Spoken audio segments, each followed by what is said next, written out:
Okey, apakah kegunaan aplikasi gegelung tadi di dalam magnet kekal? Okey, aplikasi dia adalah motor arus terus. Okey, so motor arus terus dia mengubah tenaga elektrik kepada tenaga kinetik menggunakan kesan putaran gegelung pembawa arus dalam magnet. So gegelung lah. Okay, kesan putaran gegelung itu ke dalam medan magnet. So fenomena yang kita belajar hari ini sebenarnya kita boleh juga katakan kesan motor. Kita boleh katakan dia kesan motor sebab tajuk dia panjang kan tadi. Daya ke atas konduktor pembawa arus di dalam magnet kekal kan. So tajuk dia panjang, kita boleh just pendekkan tajuk tu jadi kesan motor. So kita tahulah kita belajar tentang motor sebenarnya, bagaimana motor itu berfungsi. So kita tengok prinsip kerja motor arus terus. Separuh putaran yang pertama. Okey, so kita ada gegelung arus.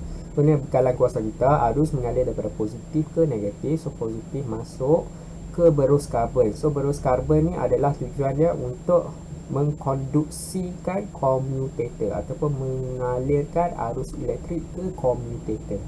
Itu fungsi berus karbon lah. Dia macam yang seperti yang dinyatakan, dia sebenarnya dia berbentuk sponge. Dia berbentuk sponge yang disalut dengan karbon. Okey, ataupun kadang-kadang memang dia buat daripada karbon terus. Cuma dia lembut. Dia bila dia bersentuhan dengan komutator, maka arus pun boleh mengalir ke dalam komutator ni. So komutator ni apa pula fungsi dia? Kenapa bentuk dia macam C? C patut ada gap atas bawah ni. Okey, tadi saya contohlah komutator ni basically dia akan menukarkan arah arus pada setiap separuh putaran. Itu tujuan dia lah. Dia akan menukarkan arah arus mengalir. Itu adalah komutator dia. So setakat ni arus masuk ke dalam berus karbon di X, maka arus pun masuk ke dalam komutator sebab berus karbon bersentuhan dengan komutator.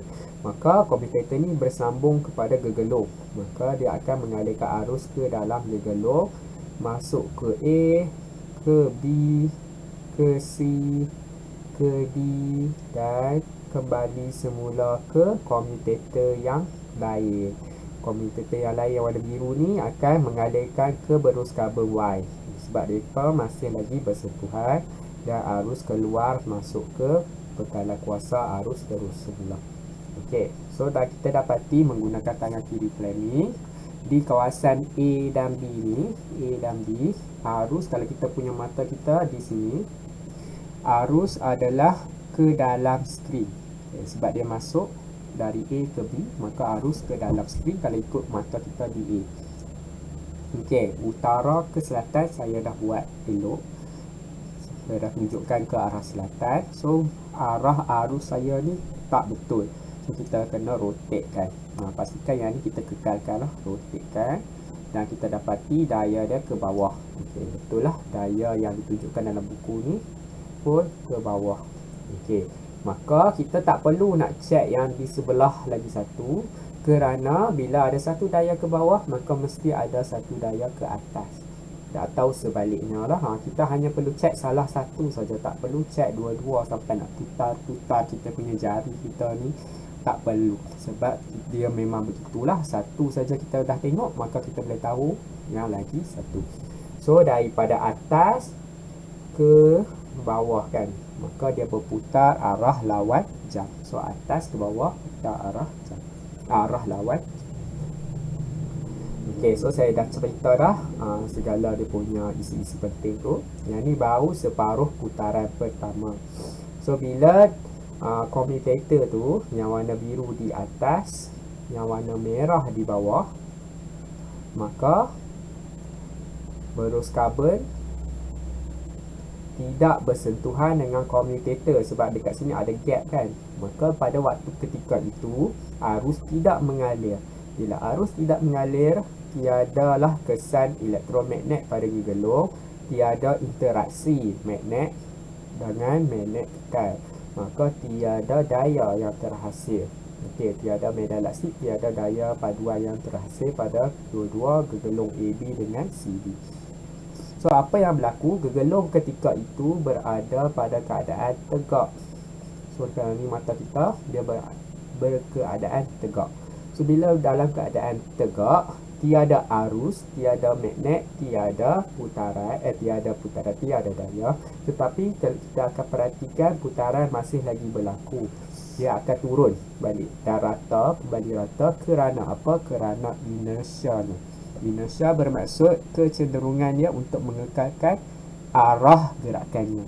So kalau waktu ketika dia tegak itu, gerakannya sepatutnya akan arah lawan jam, akan berputar arah lawan jam. Maka disebabkan inersianya, dia akan terus berputar ke arah jam dan jatuh semula ke posisi separuh putaran yang kedua.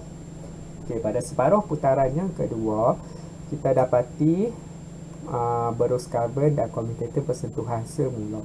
So kita trace kita punya arus masih lagi masuk ikut X, ikut komutator biru kali ini, dan masuk ikut D ke C. Tadi dari C ke D, sekarang ni D ke C. Maka arah arus adalah seperti berikut dan sampai semula ke bekalan kuasa. Kita tak perlu cek dua-dua belah, kita hanya cek satu belah. Yang ni keadaan dia sama macam yang sebelah ni, di mana force dia akan ke bawah. Kalau kita cek guna tangan kiri pun, tangan kiri planning kita pun memang akan menunjukkan arah ke bawah. Maka automatik yang sebelah sini arah dia atas, dan putaran masih lagi arah lawan jam. Dan dia mengekalkan arah putaran yang sama. Itu adalah tujuan komutator. Dia akan mengubah arah arus mengalir di dalam gergelung. Itu satu. Setiap separuh putaran. So setiap kali separuh putaran, dia akan mengubahkan arah arus mengalir supaya putaran yang dihasilkan dia tu sama arah, iaitu lawan jam biasa-biasa ataupun arah jam biasa-biasa.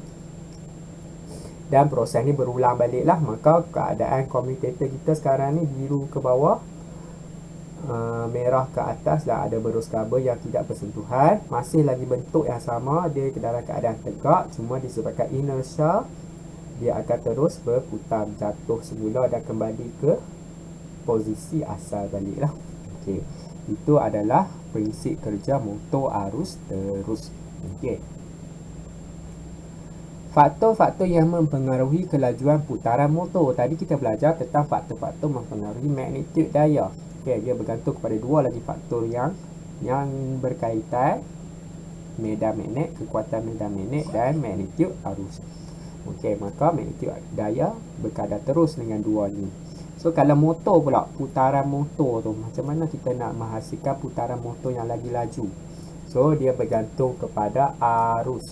Okey, masih lagi menggunakan tangan kiri, faktor arus, dan faktor magnet juga, kekuatan medan magnet. Cuma ada lagi satu faktor tambahan, lilitan gergelung. Okey, gergelung tu sendiri kalau kita tambah bilangan lilitannya. So maksudnya dalam gergelung tu kita tambah lagi gergelung di atasnya.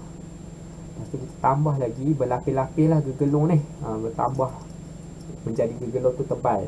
Tapi setiap gergelung tu gergelung yang berbeza, maka dia akan meningkatkan medan magnet yang terhasil bagi gergelung tu.